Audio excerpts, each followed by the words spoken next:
各位朋友，中国的网友各种在网上呼吁中印边境你给我顶住啊！为什么呢？小心印度的难民潮。印度呢是喝口凉水也塞牙，放屁也砸脚后跟，反正是流年不利呀。就是今年都这个印度都集齐了这个7颗龙珠，就快那个召唤湿婆了吧？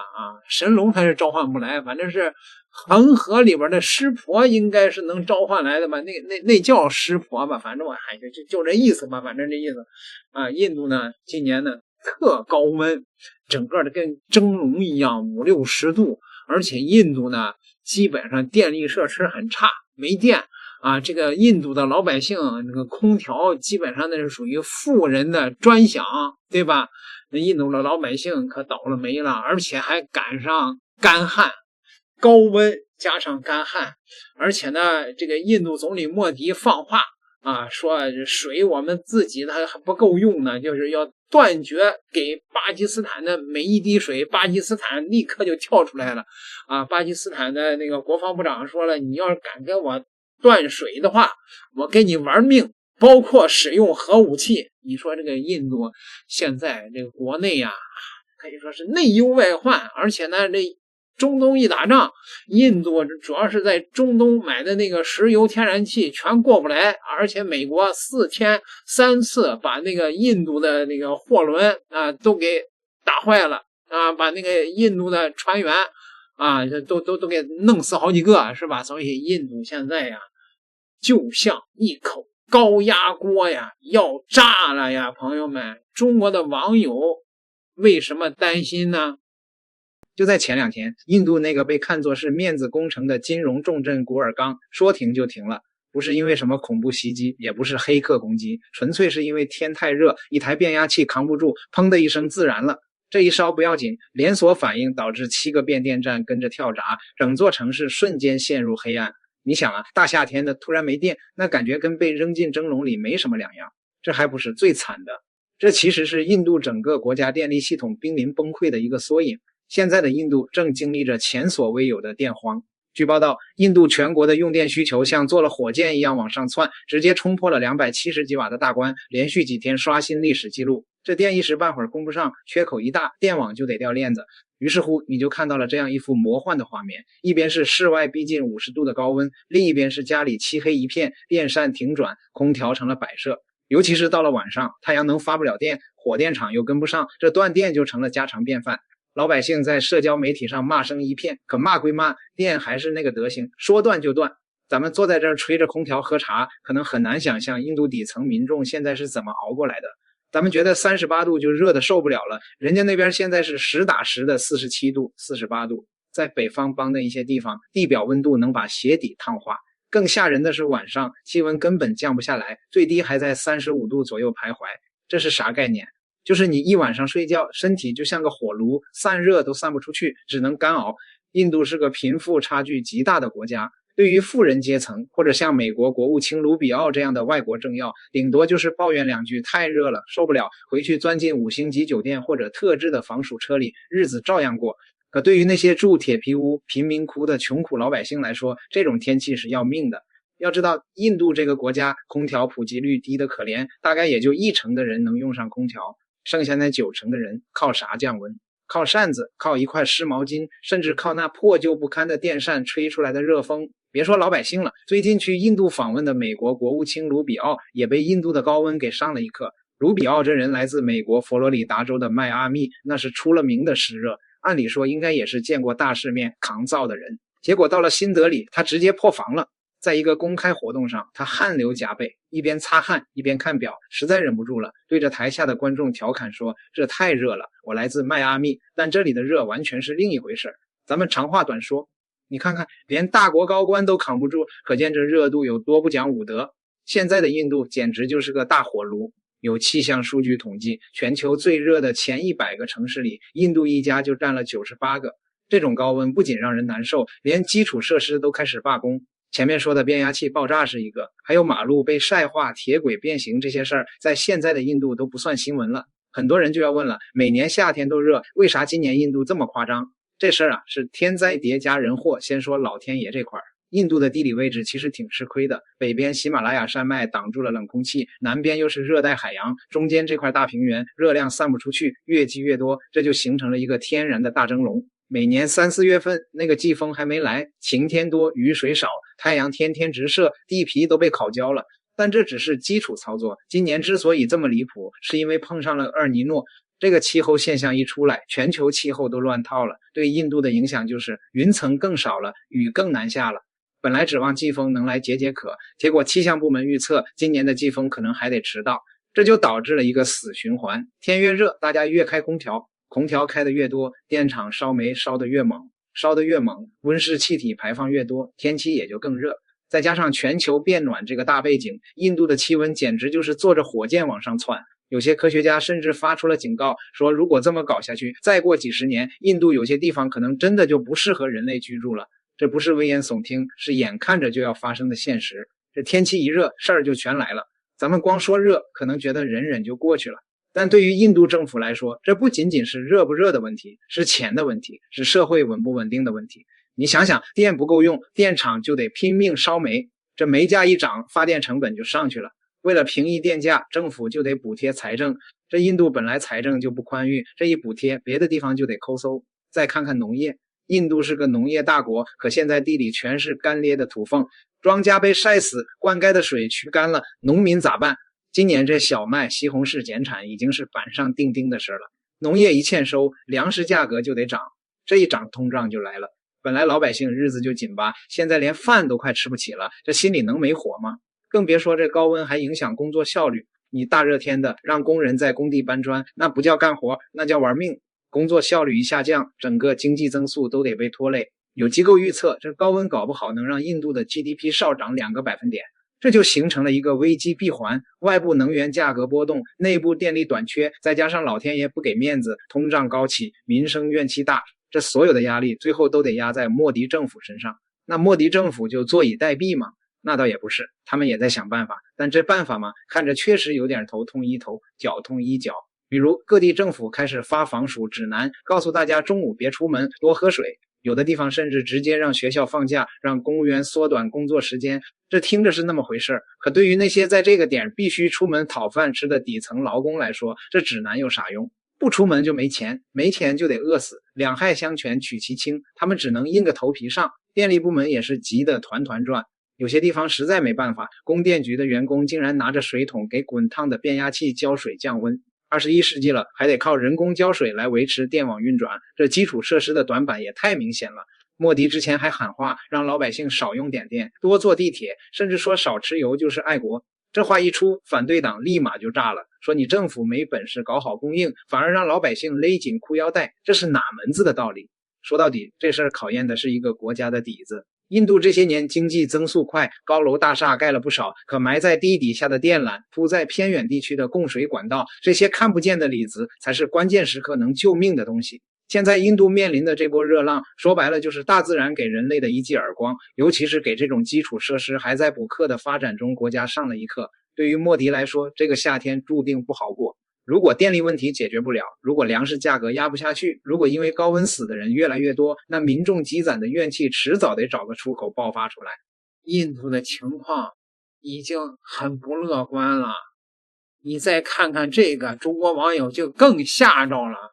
我在浙江大学学习医学的，我想留在中国。我觉得中国是一国高科技智能化的城市，还有人们的生活也十分方便。I want my daughter to study in China and she wants to work here. I want to bring my son also in future. The Chinese medicine is advanced and the technical product they use for medicine is quite advanced than other countries. 目前现在没有水喝的状况啊，现在好多人讨厌这个莫迪啊，叫莫迪该如何造？你看这几年该处理的基础建设呢做得不好，然后现在缺水，然后水又烫，连水都没得喝了。多拜印度教的神吧，没有别的办法。我跟你讲，我在印度玩了21天。你去21天啊？21天，我只是围着他全国走一圈。这个国家真是我很早前看了就没救了。为什么？它的河水啊，像现在的天气，那就浑的跟泥浆差不多了。我从来不敢喝它自来水里面净水机，我都是买矿泉水。印度人的这个抵抗能力超强的，他们吃地板上做的东西啊什么的，我们看的这不敢吃的东西，他吃了都没事儿。所以印度的问题，这个政府啊，看它是个大国，骨子里面是四分五裂的，只能用印度教来做成一个假象的一个统一，而且政府机关官员很糟糕，很多事情军事一塌糊涂，坐了坦克车重到开不动，买的潜艇忘了盖盖子沉下去了，做的水坝剪彩的那一天垮了，桥梁也是这样的，所以再加上种姓制度，就刚刚老师讲的没错啊，他要改变自己在印度压了一辈子不翻身，他只有拼命读书啊，对不对？所以这个问题，印度这个莫迪不讲了4句话，听起来很窝心啊，不要忘喝水，看到老人家给一杯，如果有多的话，阳台上摆杯水让鸟喝，鸟喝完以后鸟就可以拔毛了，跟杀鸡一样，杀完鸡就烫一烫就可以拔毛，所以这些东西真是鬼扯淡的，所以这个问题还有一个问题哦，全世界肥料缺哦，钾肥从霍姆兹海峡出不来哦，你春耕夏耕都完了，土地是干的，水又没有，肥料也没有，印度是产米大国，外销没有了，老百姓就饿死了，这个很严重，人家讲天灾啊，完了就是疫病，疫病是很自然的嘛，那恒河的水位都降到那么低，对，还是在烧死人，还是在那里洗澡，对不对？那你喝那个水会，你敢喝吗？我在印度高速公路，那车开起来颠颠簸簸的，火车是挂满了人的，没有座位的，站在车子外面的，到现在这个问题都没有解决啊，买军事武器大笔钱舍得花，跟法国买144架阵风，你有这个钱，你不会做点别的吗？我们看一个军事大国，你最好是全部自己生产，这是一流大国。那二流呢，是跟人家买点零副料件，发动机，对不对？做不出来的。3流、4流就是它，有苏联的，有美国的，有法国的，还有德国的，还加印度自己产的，5种系统。我的老天啊！你教会这使用的人要有5种语文的翻译啊，零副料件还不能通啊，空中飞行的 data link 也不通啊，是你打什么现代化战争呢？你只能打 dogfight 啊，所以这个国家，我讲它 hopeless 就是这样。我那个时候我们代表我们去跟他谈嘛，他开口就说：“哎，你陈水扁答应这么多基础建设，你们都不来，答应投资这个印度。”我说你基础建设都没有啊，这个厂商要电你没电啊，要公路你没有啊，你们这带来你们来做啊。我说中小企业谁有能力帮你做啊？我又问他，我说你能不能学中国大陆啊？投资的人有5免3转啊这些优惠条件没有？那你怎么学？现在急了，要人家投资。被他坑的厂商不知道多少，中国大陆那个时候也被坑了不少。当初那个电网也是曾经有帮他们做啊。对，他的电网更糟。对，这么多年了，电网不行啊。对，你产生的他还是产电大国，可是根本到不了地方去啊。对，你在街头上看偷电的，对，偷电很多，那个电线接的天上像蜘蛛网一样。所以这个国家，我看不到它什么前途。也好了，它就算是热死渴死的，它的生殖率还是很高的，人口还是人口第1大国。其实刚郑将军有提到了一个这个国防的部分哦，当然他现在就是要买114架的这个部分嘛。那你看到了这个印度啊，说啊，这个前驻华大使啊，这个顾凯杰他讲说，中国从来没有把印度视为一个对等的国家哦。他讲啦，与其在高原消耗战中硬撑啊，不如承认差距。我们现在为什么会讲到这个部分？其实因为大家现在也非常的关心哦，包含中印边境的部分嘛。因为现在你看到了，他们一直喊出说所谓的新杜尔行动2.0嘛。那再来是呢，您刚刚有提到110架阵风，可是他们现在还在卡关，包含印度最会啊，就是说啊，哎呀，不然啊，你把一些技术来我这边。啊，然后呢看什么样的部分我们再来谈，然后再把这一套来学起来，我自己来做。那问题是法国在这个部分呢，其实啊也在抗胜说你到底想干嘛啦？因为中国这个印度不是玩第一次的这种手段了嘛。还有现在一个很有趣的事情是啊，我们讲印巴空战。都已经把这个历史都已经讲到多少次了，几比几，对不对？大家都会背的。可是问题来了，印度的空军上校呢，竟然啊还在吹牛。他说：“哎呀，阵风战机啊，完全有能力啊，对中国制的歼10、歼35对抗，任何人都不应该怀疑。”孙将军，莫迪的胜利是无与伦比了。我跟你讲，台湾用过幻象飞机，也用过美国的 F-16，是最大的问题是什么 ？Link 不能接。我们用的是 Link 16，法国是别的，所以你就变成有2套指挥系统。印度何尝不是？印度有苏联飞机，有法国飞机，啊，有美国飞机，还有它国产的飞机。我就不知道你如何去圈养这么大个系统。最重要是，要用的时候，它不能联合啊。哎，现在打仗不是1次大战的飞机咬到人家的屁股做 dogfire， 那靠飞行员技术好，射击技术好。能够打胜，现在是雷达、卫星、极光、武器，通通要配合，才能打一个空战。上次以巴会战，两边的飞机都没见面呢，印度的飞机在印度飞，巴基斯坦飞机在巴基斯坦飞，就把人家干掉了。你买114架是给巴基斯坦做靶子吗？你基础的问题没解决 ，link 的问题没解决。对不对？加上你的空军指挥部的指挥战术，雷达跟卫星没有，你跟巴基斯坦怎么对抗？巴基斯坦没有卫星，它有北斗啊，对不对？加上它的防空雷达，加上空中的雷达，对，所以问题你去挑歼10C，也许假定你的指挥链路好的话，你要去挑歼35，那你就不必了吧？对不对？中国大陆官媒就直接打脸了，把相关数据调开来给你看嘛，你看看嘛。对，问题这个吹牛没有用了。我们在军事采购里面，战场上有实战经验的都是优先考虑的，那是最严格的考验。你在技术场上测试，什么都天候弄好了，湿度、风向都没问题了，嘣打一发，当然没问题啊。战场是很严酷的天候，零下多少度，热到50几度。你知道零下很多度是发动机都不能发动的，机油都结冻了，所以战场上还有操作上的这个恐惧、失误，还能发挥这个武器的性能，那就是一流。那个还没出场的，或者是根本没有在战场露过脸的，听他吹好了，听他吹，打起来不知道怎么样。是，照理讲阵风，法国还有一个顾虑哦。我上次脸都被你丢尽了，还得丢一次脸吗？还要再砸一次锅吗？还要再丢吗？还有脸丢吗？美国都聪明 ，F-16不准上，为什么？万一被歼10打下来，美国的老脸也没地方放。是啊。访问印度，要来跟莫迪会谈。那要针对出口管制的中国来讨论强化重要物资供应链的合作。那当然还有讨论一些战略上的部分嘛。其实刚刚这个高老师已经有分析了一点，我们要请帅阳来继续分析哦。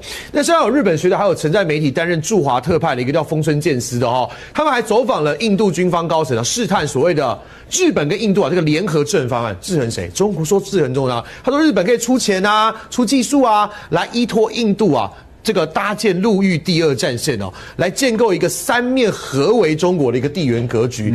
我们想问这个帅将军啊，他是不是会想太多了？你光巴基斯坦你都应付不了了，你还要跟日本还想插旗印度来对抗中国围堵啊？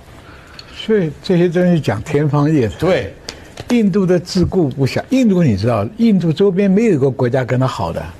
西兰、不丹、巴基斯坦、孟加拉。没有一个国家有友善的，对，因为印度人太那个了。第二个，印度还不，日本是不知死活。我建议日本多去投资，去建造生产。你去尝尝印度莫迪老先的手段，啊。第二个，印度最大的危机是什么？你像刚刚讲的人口红利，现在没有人口红利了。中国大陆。比亚迪为什么横扫欧洲车厂？因为它的成本低到什么程度？全部都是黑灯工厂做的，全部机器人在做汽车。那你中国大陆已经有3000多家工厂是机器人，现在还在方兴未艾。AI 出来，黄仁勋不讲得很清楚吗？AI 时代来的时候，工厂大概全部都是机器人。机器人取代了人力啊。那我请问印度的人口红利有什么用？你纺织厂、车厂、什么厂里面都是机器人在做的时候，你的工人是不是失业的更多？你的人口红利还要养呢，对不对？所以这个问题走下去啊，印度实在是没什么路子。想学中国，起步又太晚。就上次我刚刚讲的例子嘛，我那个时候去，我说你们要做基础建设，人家投资才来。结果他跟全世界玩投资的是养套杀。你把厂搬来了，技术弄来了，就把你给 fire 了。久而久之，日本你不相信，你就去投资他的高铁吧。很多项目，印度需要的东西很多。现在莫迪6天跑5个国家，干嘛？筹钱啊！筹钱呐，有几个会回应的？都吃过亏嘛，对不对？所以这个问题啊，中国是内卷出很多高手的。比亚迪多厉害啊！我们以前买车还透过中介，那个介绍那个卖车的那个。我记得我买了一部车子，他就要赚6万块。他很老实跟我讲，对不对？要不然那么多人愿意去做车子的 sales 嘛。是，比亚迪说你在网上订购就直接给你。你不是活生生省，那个是10几年前啊，省6万块。对啊，买好车子，它价钱差很多啊。那孙将军想问一下，那你讲日英刚刚是讲那个，那如果战略布局的方面，那这样不是形同是跳了一个拉印度一起跳火坑吗？日本跟印度，日本人高市早苗就怕全世界不知道他是东方最能够替美国看住第一岛链唯一的国家。的确也是，整个第一岛链只有他一个有点本事，但是你要面对俄罗斯、朝鲜、中国3个有核子武器的国家，你去跟他面对，你试试看。所以说虚张声势嘛，跑澳洲、跑印度。把这个跨的味道做起来，骨子里面它不是军事联盟，它是做什么的？美国不是怕稀土没有吗？对，你澳洲的矿稀土拿来一点，印度的稀土原料拿来，我日本替你美国炼，因为日本有一些提炼的手段。但是能不能炼出像中国一样19种稀土呢？金属呢？不见得，要时间啊。但是这个时间起码有6、7年的时间，从签好稀土原料过来，到你提炼，到你能够产成品，美国起码要亏6到8年，这个高等武器没办法做。台湾名嘴帅化民老将军也说呀，这个印度啊，从各种程度上、各种角度上来分析，他都没救了。那中国网友算是吓坏了，你知道吗？那必须喜马拉雅边境给我顶住啊！你那个大使馆的签证关口也给我顶住啊！可了不得啊！10几万的10几亿的印度难民啊！搁谁不害怕呀？我的天哪！点个订阅吧，咱们下集再聊。